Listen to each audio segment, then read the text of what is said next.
രണ്ട് എംപിമാരെ മർദ്ദിച്ച പ്രതിപക്ഷ നേതാവ് രാഹുൽ ഗാന്ധിയെ സസ്പെൻഡ് ചെയ്യണമെന്നായിരുന്നു ഭരണപക്ഷത്തിന്റെ ആവശ്യം. കൂടുതൽ വിവരങ്ങളുമായി നാഷണൽ ഡെസ്കിൽ നിന്ന് ആർ കിരൺ ബാബു ചേരുന്നുണ്ട്. കിരൺ, എന്തായാലും അംബേദ്കർ വിഷയം ആളിക്കത്തിക്കാൻ തന്നെയാണല്ലോ പ്രതിപക്ഷത്തിന്റെ തീരുമാനം. അതിനെ ഏത് തരത്തിൽ പ്രതിരോധിക്കുവാൻ ഇപ്പോൾ ബിജെപിക്കും സഖ്യകക്ഷികൾക്കും കഴിയുന്നുണ്ട്?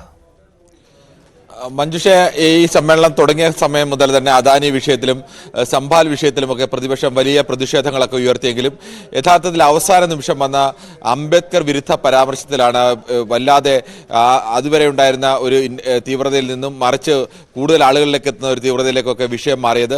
ഭരണപക്ഷവും പ്രതിപക്ഷവും ഒരേപോലെ തന്നെ ശക്തമായി തന്നെ രംഗത്ത് വന്നു. അമിത്ഷായുടെ അംബേദ്കർ വിരുദ്ധ പരാമർശമായിരുന്നു. അമിത്ഷാ പറഞ്ഞത് പാർലമെന്റിൽ കോൺഗ്രസ് നിരന്തരം അംബേദ്കർ എന്ന് പറയുന്നത് ഒരു ഫാഷനായി മാറിയിരിക്കുന്നു. അംബേദ്കർ എന്ന് ആവർത്തിച്ച് പറയുന്നതിന് പകരം ദൈവത്തെ വിളിച്ചിരുന്നുവെങ്കിൽ സ്വർഗം കിട്ടിയേനെ എന്നാണ് പറയുന്നത്. ഇതേ തുടർന്നാണ് പ്രതിഷേധം ശക്തമാക്കിയത്. അതോടുകൂടി ഇന്ത്യ മുന്നണി അദാനി വിഷയത്തിൽ ഭിന്നിച്ചു നിന്നിരുന്ന തൃണമൂൽ കോൺഗ്രസും അതോടൊപ്പം തന്നെ SP-യും അടക്കം ഇന്ത്യ മുന്നണിയിലേക്ക് എത്തുകയും ഇവരെല്ലാവരും ഒരുമിച്ച് ചേർന്ന് പ്രതിഷേധം ഉയർത്തുകയും ചെയ്തു. അതിനിടയിലാണ് ഇന്നലെ അത്യന്തം അസാധാരണവും ഇന്ത്യൻ പാർലമെന്റിനും ജനാധിപത്യത്തിനും നാണക്കേടായ ചില സംഭവങ്ങളൊക്കെ ഉണ്ടായത്. രണ്ട് MPമാർ അവരെ പ്രതിപക്ഷ നേതാവ് രാഹുൽ ഗാന്ധി മർദ്ദിച്ചു എന്ന പരാതിയുമായി പുറത്തു വന്ന് ഒരാളുടെ തല പൊട്ടിയിട്ടുണ്ടായിരുന്നു. ഇവർ രണ്ടുപേരെയും RML ആശുപത്രിയിൽ തീവ്ര പരിചരണ വിഭാഗത്തിൽ പ്രവേശിപ്പിച്ചിരിക്കുകയാണ്. ഒരു വനിതാ MP അവരുടെ ആത്മാഭിമാനത്തെയും സ്ത്രീത്വത്തെയും അപമാനിക്കുന്ന രീതിയിൽ രാഹുൽ ഗാന്ധി പെരുമാറിയെന്ന പരാതിയുമായി രാജ്യസഭയിൽ തന്നെ ഉന്നയിച്ചു.